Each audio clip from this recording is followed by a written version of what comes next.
ये बात सच है कि यहाँ से लड़की जिस लड़के को पसंद करती है उसके साथ भाग जाती है? हाँ ना, ये सच है, भाग जाते हैं। मैं कश्मीरी हूँ। अच्छा, आप कश्मीरी हो? कभी आज़ाद कश्मीर गई हो आप? नहीं, कभी नहीं। आओ आपको आज़ाद कश्मीर की सैर करवाते हैं। चलो। चले? हाँ। अभी चलें? अभी तो खैर। नमस्कार दोस्तों, इस वीडियो में हम बात करेंगे कलश जनजाति के ऊपर जो ऋग्वेद को मानते हैं और अपने आप को हिंदू कहते हैं।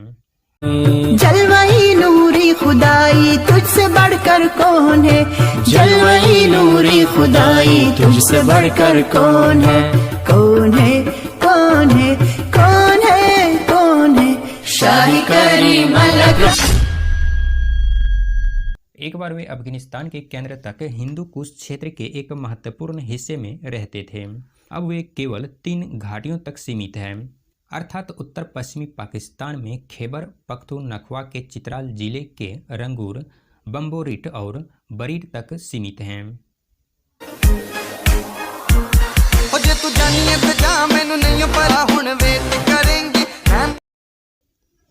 कलश इंडो आर्यन लोगों का एक समूह है जो कलासा मून बोलते हैं, जो कश्मीर, उत्तर पश्चिमी पाकिस्तान और पूर्वी अफगानिस्तान में बोली जाने वाली इंडो आर्यन भाषाओं के दर्दिक समूह का एक हिस्सा है।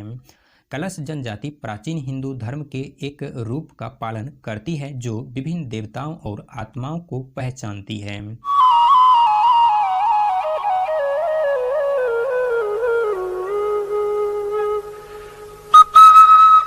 वे प्रकृति पूजा की जीववादी परंपराओं का भी अभ्यास करते हैं। यूनेस्को ने उन्हें 2018 में एक अमूर्त सांस्कृतिक विरासत के रूप में सूचीबद्ध किया था। वे भारी एक्सरवादी मुस्लिम पड़ोसियों से घिरे क्षेत्र की एकमात्र बहुदेववादी जनजाति हैं। और घर वाले कुछ इबादत कर रहे थे तो अनाया ने कहा हमारा ना एक और घर है जो कि 300 साल पुराना है। तो मैंने कहा Anaya, you gonna show me that. कलश का उनके पड़ोसी अफगानिस्तान के नूरी स्थानीय लोगों से गहरा संबंध है, जो कभी कुछ सांस्कृतिक भेदों के साथ समान परंपराओं का पालन करते थे और उनके समान ही ऋग्वेदिक आस्था का पालन करते थे। 19वीं सदी के अंत तक कई नूरीस्तानी हिंदू धर्म के आदिम रूप का अभ्यास करते थे। वे पूरे अफगानिस्तान में अंतिम गैर मुस्लिम गढ़ थे, लेकिन बार बार के हमलों और लगातार उत्पीड़न के बाद नूरीस्तानियों ने मान लिया और इस्लाम को अपना लिया। इसलिए काफिरिस्तान का ऐतिहासिक क्षेत्र बन गया नूरीस्तान, जिसका अर्थ है प्रबुद्ध लोगों की भूमि। आप मुस्लिम नहीं हैं? नहीं। मैं तो कलाशी हूँ। छुट्टियाँ आपने की हुई है, ये भी कोई ट्रेडिशन का हिस्सा है? जी, हमारा कल्चर है इसमें। पहले तो हमारी तादाद बहुत ज़्यादा थी। हम लोगों ने तो पूरे चित्राल में भी 3000 साल हुकूमत की, पर मुसलमानों ने आके बाद में आके जब वो इस्लाम आई तो नूरीस्तान को ऐतिहासिक रूप से काफिरिस्तान के रूप में जाना जाता था, क्योंकि मुख्य रूप से सुन्नी मुस्लिम आबादी वाला अफगानिस्तान नूरीस्तानी ऋग्वेदिक प्रथाओं और प्राकृतिक पूजा की परंपराओं को इस्लाम के विपरीत मानता था। हालांकि 19वीं सदी के अंत में नूरीस्तानी लोग इस्लाम में परिवर्तित हो गए। कलश जनजाति इस्लामिक गणराज्य पाकिस्तान में अपने अद्वितीय धर्म और प्रथाओं को संरक्षित करने में कामयाब रही है, क्योंकि कलश को हिंदू कुश के विशाल पहाड़ों द्वारा संरक्षित किया जाता है, इसलिए वे इतने लंबे समय तक बाहरी दुनिया से कटे हुए थे। ऐतिहासिक रूप से वे 2400 वर्षों से अधिक समय तक इन घाटियों पर हावी रहे। अब कलश आबादी का केवल 20% हिस्सा है। अधिकांश कलश पहले ही इस्लाम में परिवर्तित हो चुके हैं। पहले तो हमारी तादाद बहुत ज़्यादा थी। हम लोगों ने तो पूरे चित्राल में भी 3000 साल हुकूमत की, पर मुसलमानों ने आके बाद में आके जब वो इस्लाम आई तो जब वो आई तो हम लोगों को मार मार के हम लोग को खत्म कर दिया। ये सच है, ये हिस्ट्री बता। भारत के विभाजन के समय कलश घाटियों में कलश की कुल आबादी लगभग 30,000 आंकी गई थी। हालांकि इस्लामिक स्टेट ऑफ पाकिस्तान के निर्माण के बाद उनकी संख्या में तेजी से गिरावट आई। अब चित्राल जिले की इन 3 घाटियों में केवल 3800 कलश रहते हैं। कलश की जनसंख्या में यह तीव्र गिरावट विभिन्न सहवर्ती कारकों का परिणाम है। अधिकांश कलश बहुत गरीब हैं, क्योंकि वे ज़्यादातर कृषि, पशुपालन और घाटियों की उपज पर निर्भर हैं। शहरों के लोग अक्सर इस्लाम अपनाने के लिए सहमत होने पर उन्हें रोजगार देने का वादा करते हैं। शादी हुई है आपकी अभी तक या नहीं हुई? नहीं तो लड़का पसंद आया नहीं आपको? नहीं क्यों? पता नहीं। करना चाहती। तो फिर 1 साल इंतजार करेंगी? 6 साल इंतजार करवाएंगे। 6 साल। तो यहाँ पे जो लड़के चूंकि घाटियां पाकिस्तान की जनता के लिए दुर्गम थी, इसलिए उनके रीति रिवाज और परंपराएं पाकिस्तान लोगों की प्रमुख इस्लामी जीवन शैली से अछूत और शुद्ध थी। पिछले 2-3 दशकों में उबड़ खाबड़ मोटर योग्य सड़कों के साथ इस्लाम और उसके परिणाम स्वरूप धर्मांतरण का खतरा भी घाटियों में आ गया। तब से युवा कलश का जबरन धर्म परिवर्तन बढ़ गया है। नाबालिग कलश लड़कियों का अब अपहरण किया जा रहा है और उनकी शादी किसी मुस्लिम व्यक्ति से की जा रही है। कलश संस्कृति और परंपराओं ने अपनी ही मातृभूमि में वश में कर लिया है।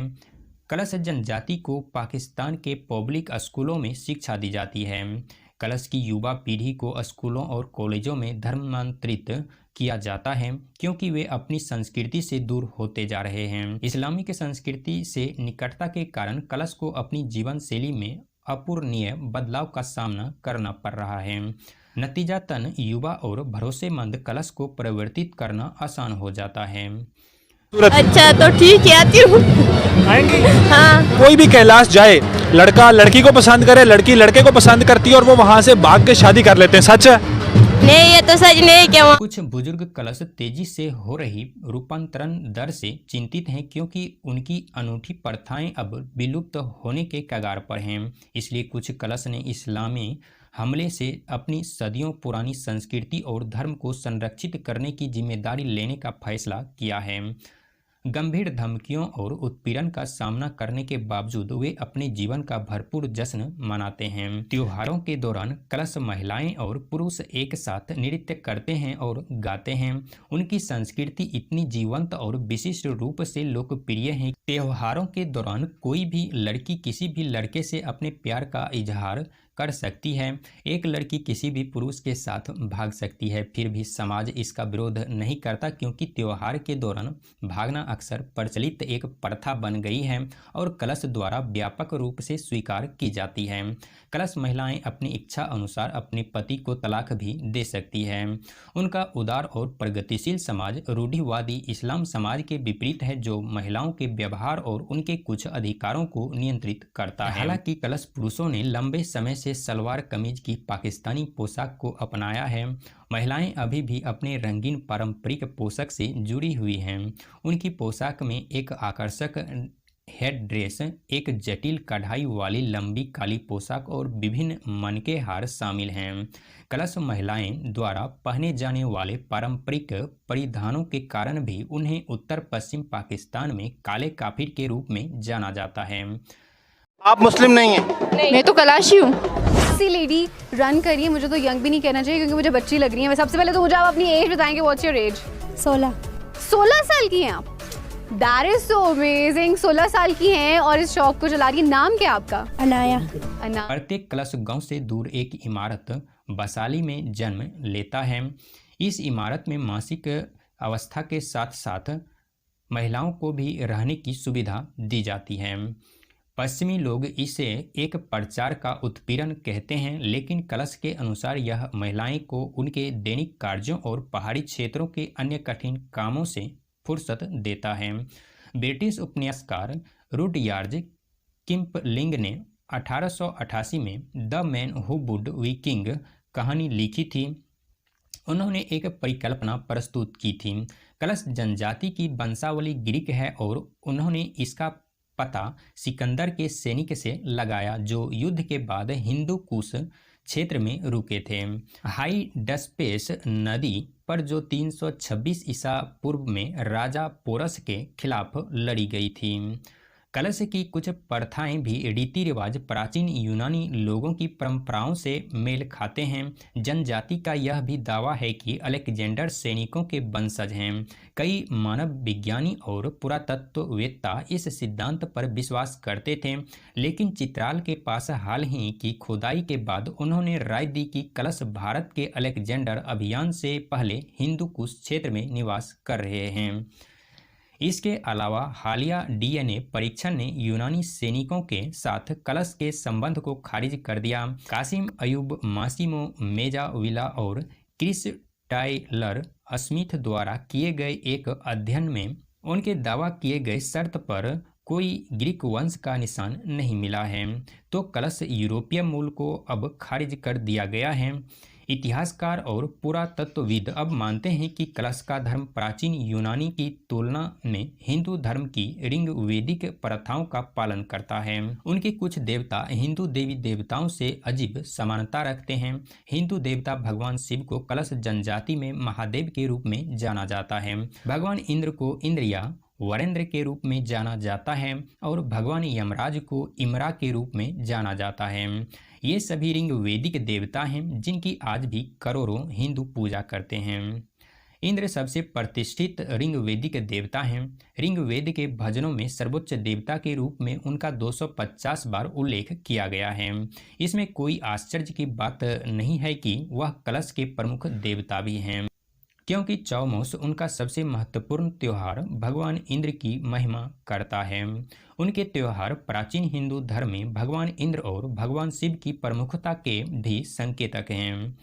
उनके ऋग्वैदिक रीति रिवाज इतने अक्षुण्ण हैं कि ऐसा लगता है कि कोई भी धर्म, यहाँ तक कि बौद्ध धर्म, जो कभी अफगानिस्तान के निकटवर्ती क्षेत्र में फैला और फूला फला, कभी हिंदू कुश की सुदूर घाटियों में प्रवेश नहीं कर पाया, जहां लोग अपनी ऋग्वैदिक परंपराओं और रीति रिवाजों का पालन करते रहे। कलश के रीति रिवाज और परंपराओं चित्राल क्षेत्र के अन्य जातीय समूहों से आश्चर्यजनक रूप से भिन्न हैं, लेकिन यह बिल्कुल उसी तरह का है जैसा पड़ोसी नूरिस्तानियों द्वारा इस्लाम में जबरन धर्म परिवर्तन से पहले किया जाता था। हिंदू कुश में 3 दशक बिताने वाले शोधकर्ता रिचर्ड स्टैंड ने उल्लेख किया था कि इस्लाम में रूपांतरण से पहले नूरिस्तानियों में प्राचीन हिंदू धर्म के एक रूप का अभ्यास किया था, जो स्थानीय स्थल पर विकसित अभिवृद्धि से प्रभावित था। उन्होंने कई मानव जैसे देवताओं को स्वीकार किया जो अदृश्य देवलोक में रहते थे। मुख्य रूप से मुस्लिम क्षेत्र में एक सूक्ष्म अल्पसंख्यक समुदाय होने के नाते कलश को जीवन के इस्लामी मानकों के रूप में होने के लिए लगातार खतरों का सामना करना पड़ता है और उन्हें अपने प्राचीन जीववादी विश्वास और उनकी ऋग्वैदिक प्रथाओं को छोड़ने के लिए कहा जाता है। स्थानीय लोगों ने उन्हें आर्थिक लाभ और बेहतर इलाज के लिए इस्लाम स्वीकार करने के लिए मजबूर किया है। कलश घाटियां अब इस्लामी चरमपंथ से त्रस्त हो गई हैं। कलश और यहाँ तक कि क्षेत्र के शियाओं पर हाल के हमलों में वृद्धि की खबरें हैं। घाटियों का तेजी से बढ़ता इस्लामीकरण बहुत चिंताजनक है। स्थानीय लोगों का मानना है कि अगर सरकार और विश्व संगठन हस्तक्षेप नहीं करते हैं तो अगले 10 से 15 वर्षों में पूरी जनजाति इस्लाम अपना लेगी। हम हिंदुओं के लिए हमने अपनी सबसे पुरानी जनजातियों में से एक को फिर से गुमनामी में खो देंगे। तो अभी के वीडियो में इतना ही, फिर मिलते हैं नेक्स्ट वीडियो में।